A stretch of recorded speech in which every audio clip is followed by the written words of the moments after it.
Damos inicio a una nueva edición de Rafaela Rural. Estos son los temas que trataremos hoy.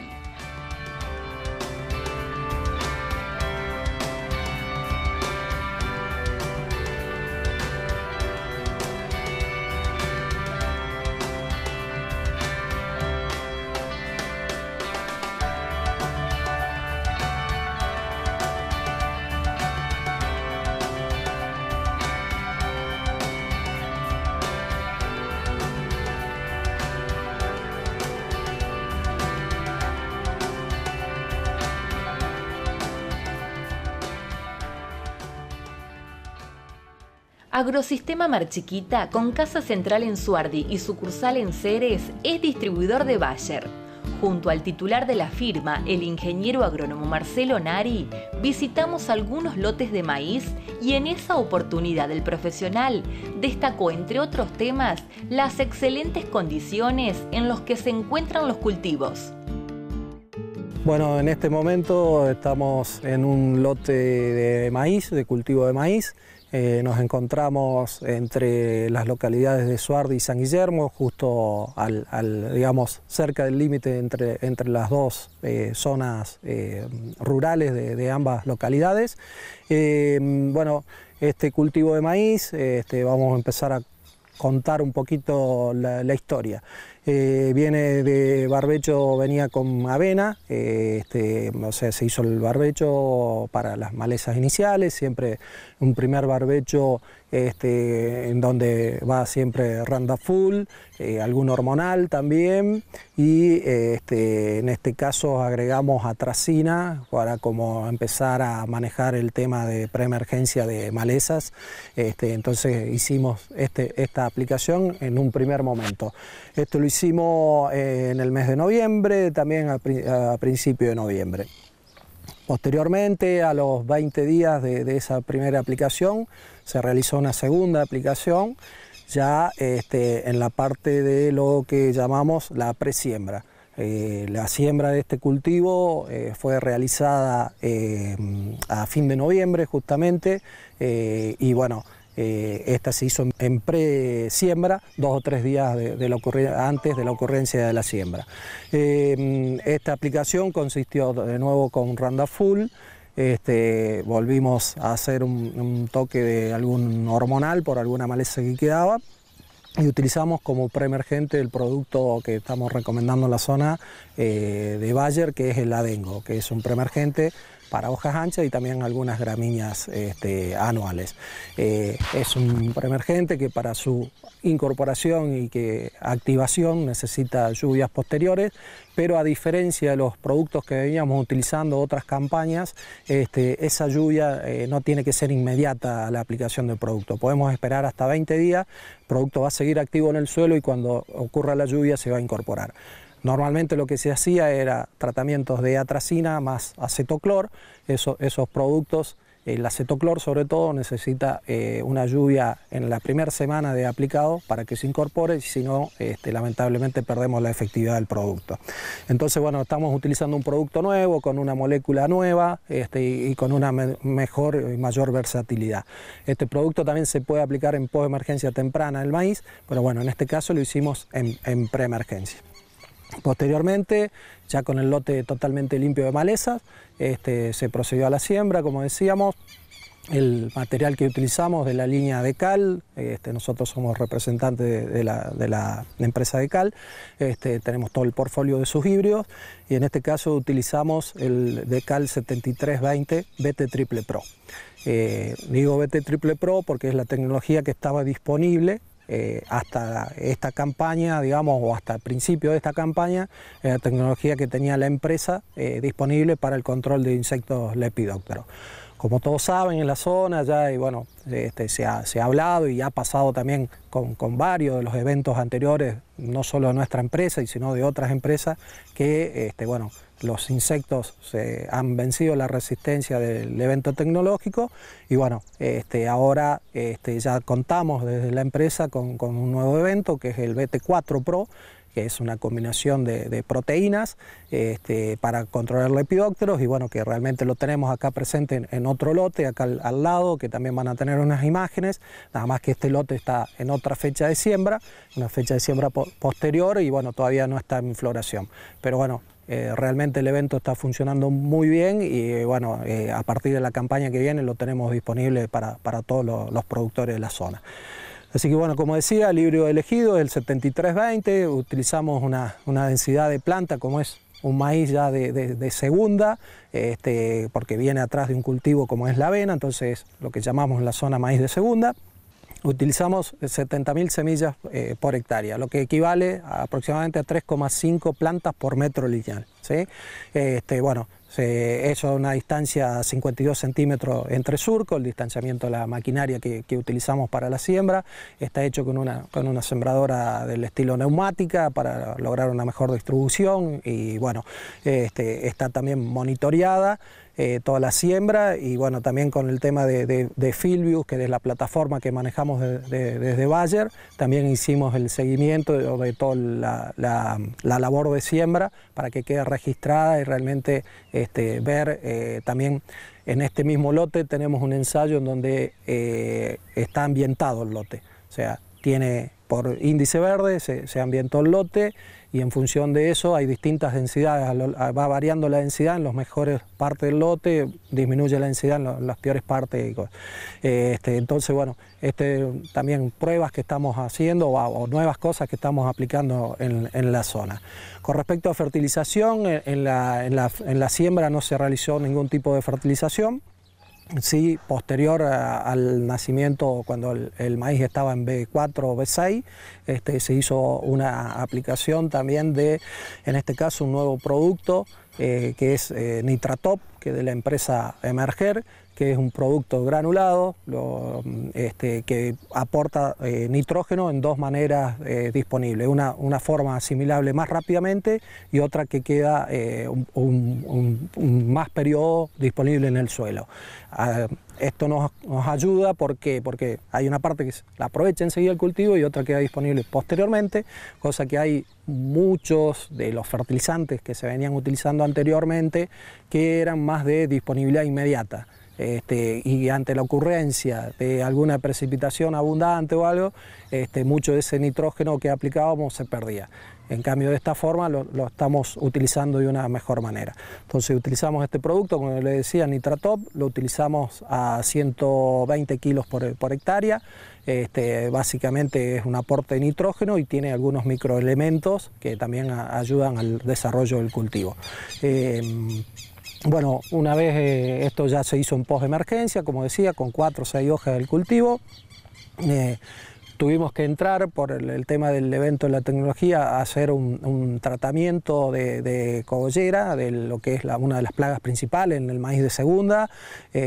También ahí se hizo la aplicación del producto Bell a 100 centímetros cúbicos por hectárea para el control del lepidóptero. Bell es una diamida nueva en el mercado, bueno, ya hace unos años que está en el mercado, pero que funciona justamente para este tipo de insectos.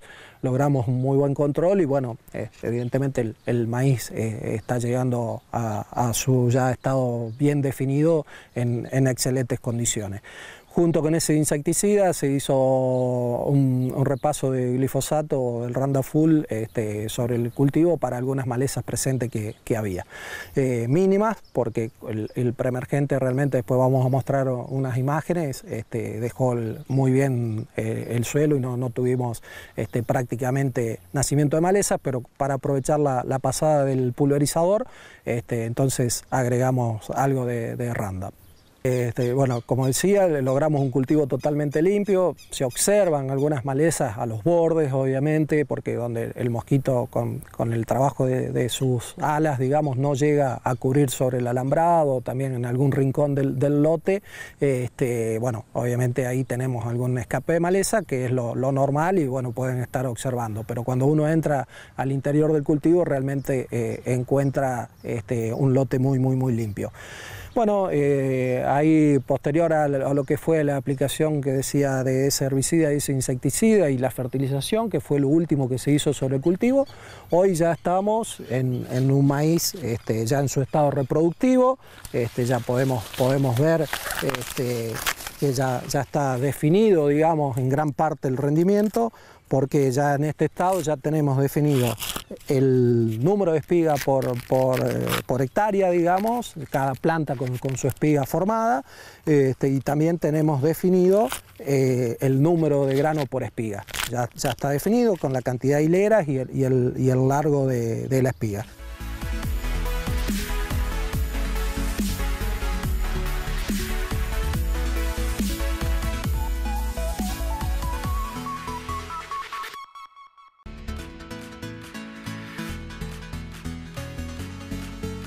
El ingeniero agrónomo Juan Gaitán del INTA destaca las múltiples funciones en las que se pueden utilizar los pastizales naturales.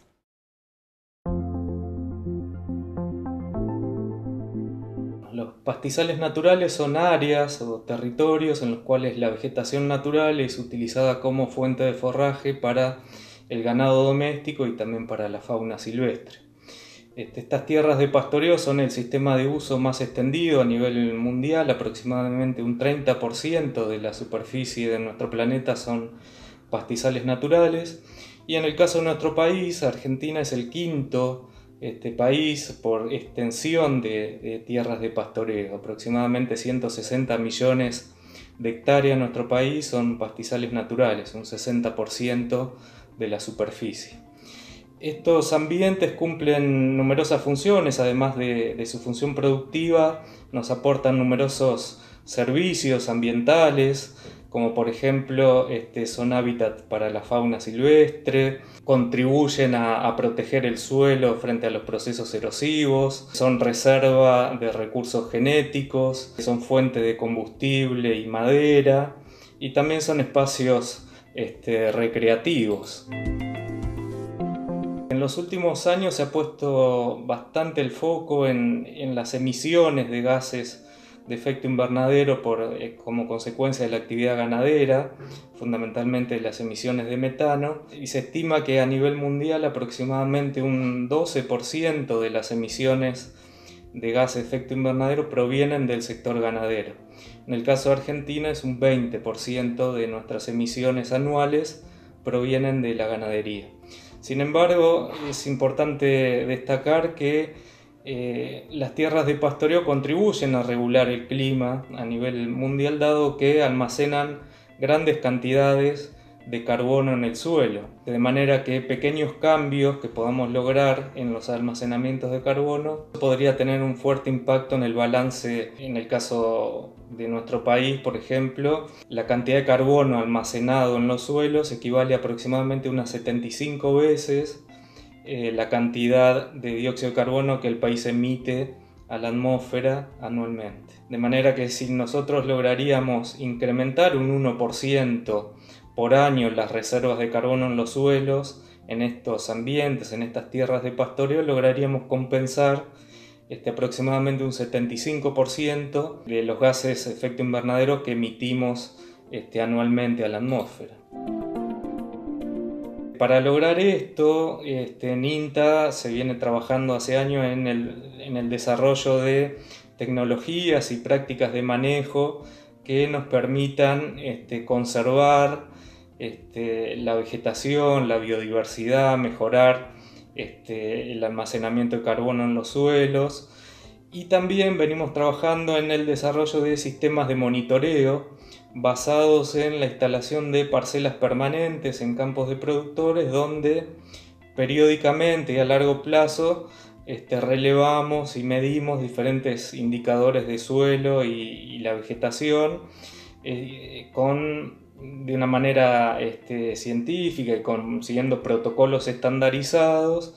Esa información nos proporciona elementos de diagnóstico para mejorar nuestros sistemas de manejo, implementar y desarrollar políticas públicas que nos permitan de alguna manera compatibilizar las funciones productivas con la conservación y la mejora de las funciones ambientales que nos brindan los pastizales naturales.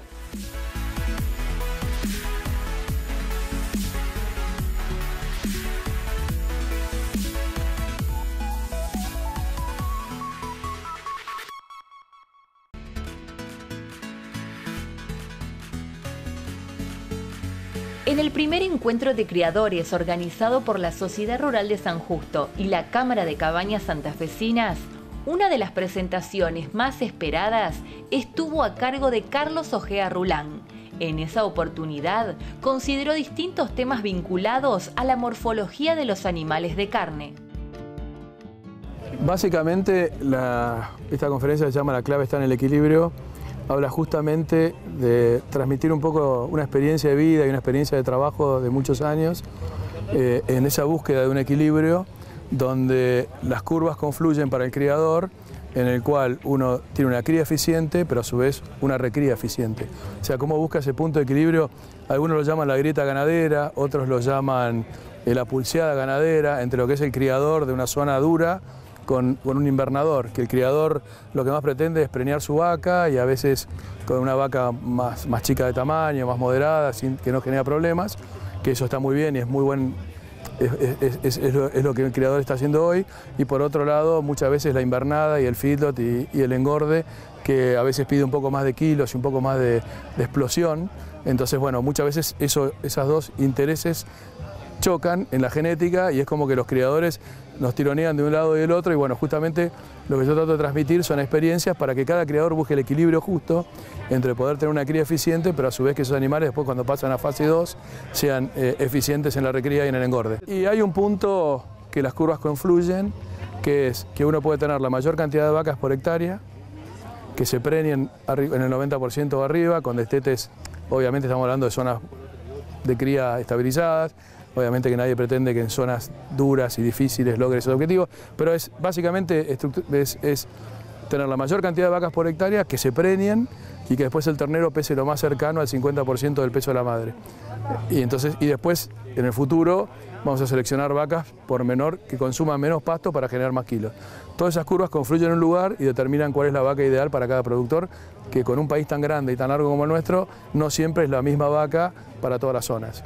Entonces justamente eso es ayudar al criador a tirarle algunos tips para ver cómo busca ese equilibrio que logra la rentabilidad y el equilibrio justo para que uno venda terneros y no juegue al quemado con el invernador, que después es un ternero que no convierte o que no es tan eficiente. Entonces, ¿cómo buscamos ese punto?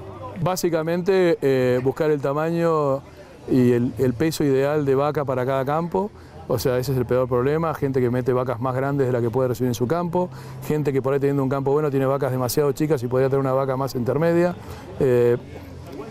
Trabajar mucho sobre sanidad, trabajar mucho sobre fertilidad obviamente, buscar ese punto de equilibrio, trabajar con buena genética, entender lo que es la genética, saber manejar la genética y básicamente y fundamental, que es muy importante, es saber qué producto quiere producir.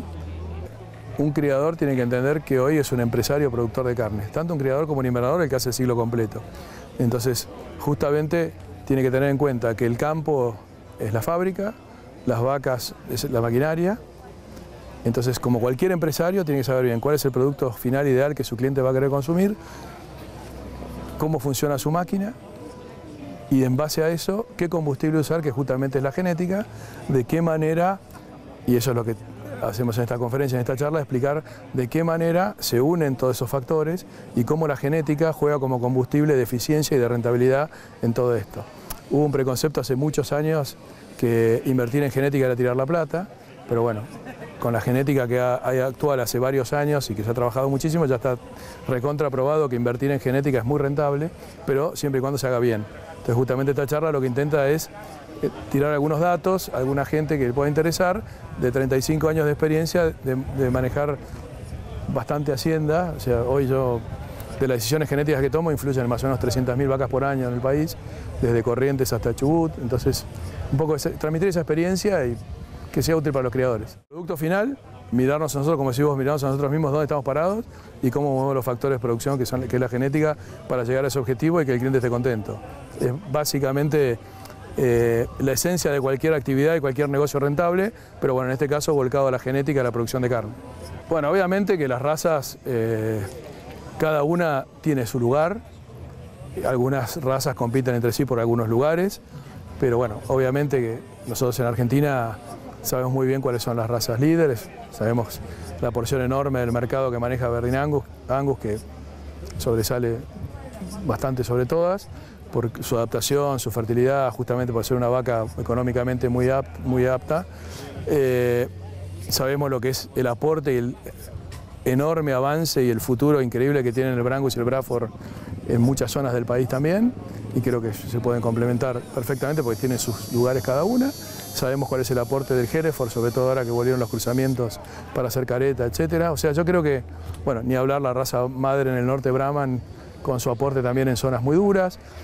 Yo creo que Shorton con sus lugares también, y muy importante para hacer la triple cruza, lo que es el Limangus, también como factor de producción de carne. Yo creo que, como dije antes, cada criador que es en el fondo un empresario productor de carne tiene que ver cómo mover los factores productivos, y dentro de eso es la elección correcta de la raza para su lugar. Siempre digo que cuando cumplí 18 años me compré la primera vaca con lo primero que gané. En el primer trabajo que hice fui y me compré mi primer vaca, y desde ahí traté de ir creciendo y trabajando. Y hoy somos criadores de la raza Angus desde hace muchos años, Brangus básicamente, después caballos criollos y ovejas Amsterdam, y son las razas con las que más trabajamos. Tratamos de aplicar todos estos conceptos que hablamos recién, siendo básicamente proveedores de genética. Justamente vendemos ese combustible para producir eso. ¿Tá? Eso es en la parte de lo que creamos. Somos una cabaña que exporta bastantes embriones al exterior. Bueno, hemos tenido el honor de tener varias distinciones a nivel nacional e internacional, así que tratando de hacer el trabajo y cumpliendo todos los días con nuestros clientes. ¿Y asesorás a muchas cabañas y productores también? Sí, entre cabañas y productores hoy son 22 empresas agropecuarias de todo tamaño, desde muy grandes a pequeñas.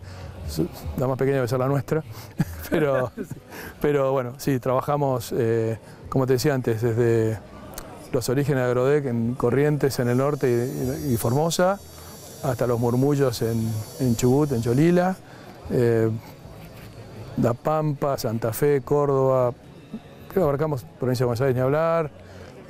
Abarcamos un poco la mayoría del país, tanto en el norte como en el sur y en el centro. Entonces, justamente la charla habla de eso, de cómo hay que buscarle el punto justo a la ganadería para cada zona y cómo el criador tiene que encontrar su raza, su lugar en el negocio.